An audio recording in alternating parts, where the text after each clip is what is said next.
কোনো শিক্ষার্থী যেন হয়রানির শিকার না হয় সেদিকে দায়িত্বশীল সকলকে সতর্কতার সঙ্গে খেয়াল রাখতে হবে। এইচএসসি পরীক্ষার্থীরা নির্বিঘ্নে যেন তাদের পরীক্ষা অংশগ্রহণ করতে পারে সেজন্য সময়সূচি পুনর্নির্ধারণ করা হয়েছে। আটককৃত পরীক্ষার্থীদের মুক্ত করতে দায়িত্বপ্রাপ্ত মন্ত্রণালয় উদ্যোগ নিয়েছে। শিক্ষার্থীদের প্রধান দাবি যেহেতু পূরণ হয়েছে সেহেতু আমরা বিশ্বাস করি শিক্ষার্থীরা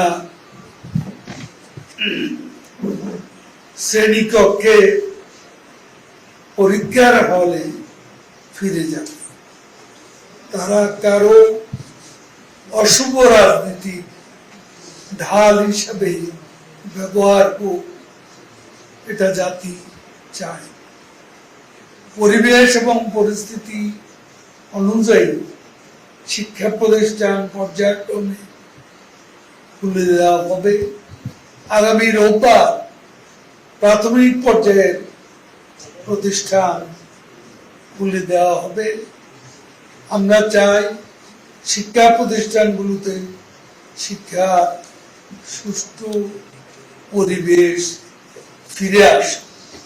কোনো ধরনের ভয়ভীতি আশঙ্কা ব্যতি রেখে শিক্ষার্থীদের শিক্ষা জীবন ফিরে পাক স্বাভাবিক গতি, এটা আমাদের প্রত্যাশা। শিক্ষার্থীরাই এদেশের ভবিষ্যৎ, আমাদের ভবিষ্যৎ। আগামী স্মার্ট বাংলাদেশ বিনির্মাণ হবে তাদের। আমরা দেখছি নাগরিক সমাজের অনেকেই চলমান সংকটে তাদের নিজস্ব মতামত ব্যক্ত করছে।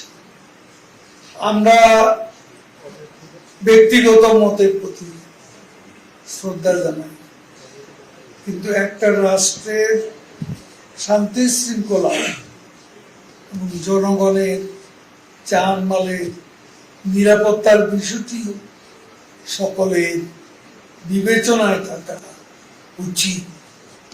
তাদের মতামত প্রকাশের সুযোগকে কাজে লাগিয়ে তৃতীয় কোনো স্বার্থান্বেষী মহল যেন উস্কানির সৃষ্টি করে কাজে ব্যবহার না করতে পারে সে বিষয়ে সকলকে দায়িত্বশীল হওয়া উচিত।